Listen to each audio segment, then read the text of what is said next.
Existe também dentro do PHP as funções embutidas ou funções built-in. Elas já fazem parte da linguagem de programação. Então, querendo ou não, você tem vários outros recursos que você pode utilizar, que a linguagem já vem, são funções que já vêm prontas para você utilizar dentro da linguagem de programação. Então, tem várias coisas que você pode fazer, por exemplo, transformar um texto de minúsculo para maiúsculo, você não precisa criar porque já tem. Transformar ele de maiúsculo para minúsculo também é uma função que já tem. Existe uma função para você converter de string para número, que também já tem dentro da função, dentro da linguagem de programação. Então, essas funções, elas já fazem parte da linguagem, você não precisa ficar preocupado. O que você tem que fazer é estudar a linguagem e descobrir quais são as funções que tem lá dentro e para que elas servem. Qual é a funcionalidade dessa função especificamente. E como que eu sei o que é uma função embutida, uma função incorporada e uma função que ela é criada pelo usuário? Bom, quando nós fizemos aquela função, que nós chamamos de function soma, e nós fizemos esse processo, nós criamos uma função chamada soma. Então, essa função aqui não faz parte da linguagem, ela faz parte do meu código. Então, ela não vai estar disponível em toda a linguagem PHP. Ela só funciona enquanto eu fizer dela uma utilidade e eu incorporá-la, ou seja, eu declará-la, ou eu incluí-la dentro de um script para eu poder utilizar o código que está dentro dela. Então, essa aqui é uma função que nós criamos, função criada pelo usuário. Ou pelo operador, né? O operador fica mais, ou pelo desenvolvedor, né? Dev, chique, isso. Então, isso aqui é uma função criada pelo dev.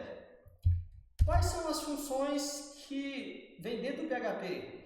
Uma delas, que nós vimos, é o guardup. Observe que isso aqui é uma função que já vem dentro da linguagem de programação. Quando eu digito guardup, ele já me traz a expressão, ou seja, o critério e o que eu tenho que fazer. Então, essa aqui é uma função built-in. Quais outras funções existem dentro do PHP? Existe uma outra função chamada ABS. Existe uma interval. Eu estou colocando algumas aqui só para você ver o que é a diferença entre uma função criada e uma função que ela já faz parte da linguagem que você pode utilizar, certo? Existe a função int não existe, né? Estou ficando doido aqui.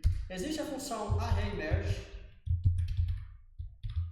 e nós já falamos sobre isso aqui também. Existe a própria função do array, que também é uma função. Observe que todas elas têm um padrão. Ela sempre vai abrir e fechar parênteses. Isso quer dizer que ela é uma função e ela precisa de um parâmetro para funcionar. Essas funções, elas são parâmetros obrigatórios, elas não têm parâmetros opcionais. Então, sempre que você for utilizá-las, você precisa saber quais são os parâmetros que precisam ser passados pela função. Então, observe que quando eu cliquei aqui, ó, ele vai me dando, né, abrindo e fechando parênteses automaticamente, porque já é uma função. Então, por que eu estou te falando nesta aula especificamente sobre isso? Porque você pode querer executar uma ação, executar uma operação, fazer um cálculo ou criar um recurso que dentro da linguagem de programação ela já existe. Então você não precisa ficar criando. Outro detalhe, quando for criar a função, você não pode criar uma função com o mesmo nome de uma função já existente dentro da linguagem de programação. Como eu fiz aqui, ó, eu criei uma função chamada function array. Se eu executar esse código, provavelmente ele vai dar erro de execução. Vamos executar. Ó, o que ele falou? Erro fatal. Por que é erro fatal? Porque essa função array, né, que ele chama de token, ele já existe. Então não tem jeito de eu executar, de eu fazer uma função, criar uma função com o mesmo nome de uma função já existente dentro da linguagem de programação. Então, sempre que você for criar funções, observa se o nome da função não é igual a uma função já existente dentro da linguagem do PHP. isso você vai evitar muito problema e você vai ter muito mais controle do seu código.